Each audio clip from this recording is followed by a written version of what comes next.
گلشن زہرا میں ایک پھول کھلا ہے، گلشن زہرا میں ایک پھول کھلا ہے، اللہ سے شبیر کو سجاد ملا ہے۔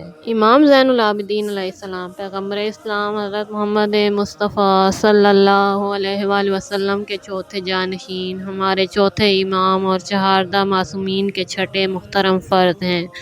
آپ کے والد ماجد شہید کربلا امام حسین علیہ السلام اور والدہ ماجدہ شہر بانو تھیں۔ آپ اپنے آباء و اجداد کی طرح امام منصوص، معصوم، عالم زمانہ اور افضل کائنات تھے۔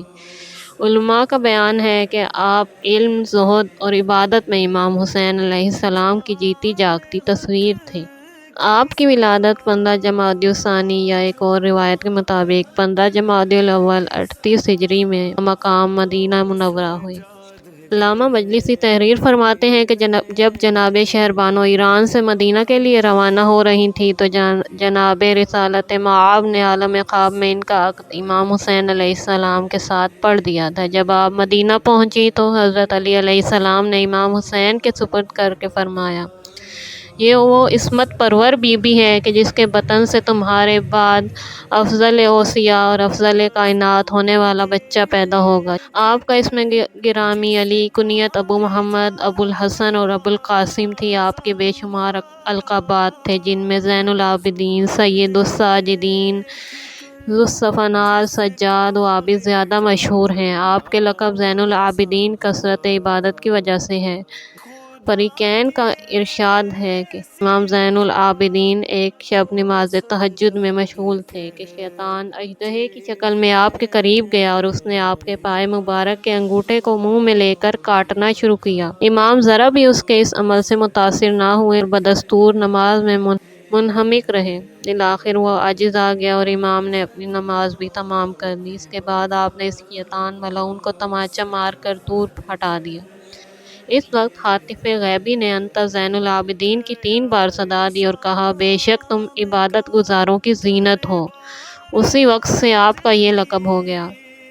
امام باقر علیہ السلام فرماتے ہیں کہ امام زین العابدین علیہ السلام کو سجاد اس لیے کہا جاتا تھا کہ آپ تقریباً ہر کار خیر پر سجدہ فرمایا کرتے تھے۔ جب آپ خدا کی کسی نعمت کا ذکر کرتے تو سجدہ کرتے، جب 2 اشخاص میں صلح کراتے تو سجدہ کرتے۔ اسی کا نتیجہ تھا کہ آپ کی پیشانی پر گٹھے پڑ جاتے، پھر انہیں کٹوانا پڑتا تھا، اس لیے آپ کا لقب ذو الصفنات یعنی گٹھے والے بھی تھا۔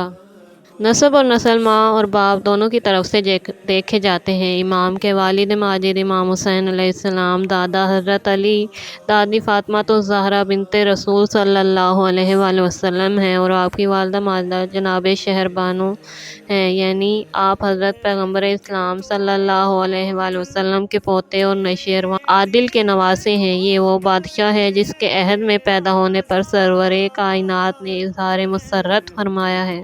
آپ کے سلسلہ نسب کی اس سے بہتر ترجمانی نہیں ہو سکتی کہ کہا جاتا ہے کہ اس فرزند سے بلند کوئی اور نہیں ہو سکتا جو نوشیروان عادل اور فخر کائنات محمد مصطفیٰ صلی اللہ علیہ وآلہ وسلم کے دادا ہاشم کی نسل سے ہو۔ ایک واقعہ ہے کہ ایک مرتبہ آپ کے گھر میں آگ لگ گئی اور آپ نماز میں مشغول تھے۔ اہل محلہ اور گھر والوں نے بے حد شور مچایا اور آپ کو پکارا، حضور آگ لگ گئی ہے، مگر آپ نے سجدے سے سر نہ اٹھایا، آگ بجھا دی گئی۔ اختتام نماز پر لوگوں نے پوچھا کہ آگ کا معاملہ تھا، ہم نے اتنا شور مچایا لیکن آپ نے کوئی توجہ ہی نہیں فرمائی۔ آپ نے ارشاد فرمایا، ہاں، مگر جہنم کی آگ کے ڈر سے نماز توڑ کر اس آگ کی طرف متوجہ نہ ہو سکا۔ امام زین العابدین علیہ السلام فقراء مدینہ کے 100 گھروں کی کفالت فرماتے تھے اور سارا سامان ان کے گھر پہنچایا کرتے تھے۔ ان میں بہت زیادہ ایسے گھرانے تھے جنہیں آپ یہ بھی معلوم نہ ہونے دیتے تھے کہ یہ سامان رات کو کون پہنچا جاتا ہے۔ آپ کا اصول یہ تھا کہ بوریاں پشت پر لاد کر گھروں میں آٹا وغیرہ پہنچاتے تھے اور یہ سلسلہ تا بحیات جاری رہا۔ بعض معززین کا کہنا ہے کہ ہم نے اہل مدینہ کو یہ کہتے ہوئے سنا کہ امام زین العابدین علیہ السلام کی زندگی میں ہم خفیہ غذائی رزق سے محروم نہیں ہوئے۔ کہ آپ کی کتاب صحیفہ کاملہ امام سجاد کی دعاؤں کا مجموعہ ہے۔ اس میں بے شمار علوم و فنون کے جوہر موجود ہیں۔ اسے علماء اسلام نے زبور آل محمد اور انجیل اہل بیت کہا ہے۔ اس کی فصاحت و بلاغت معنی دیکھ کر اسے کتاب سماویہ کا درجہ دیا گیا ہے۔ دوستو، اگر آپ کو ویڈیو پسند آئی ہے تو پلیز لائک کیجیے اور چینل کو سبسکرائب کیجیے تاکہ آئندہ آنے والی ویڈیو آپ تک پہنچ سکے۔ اللہ حافظ۔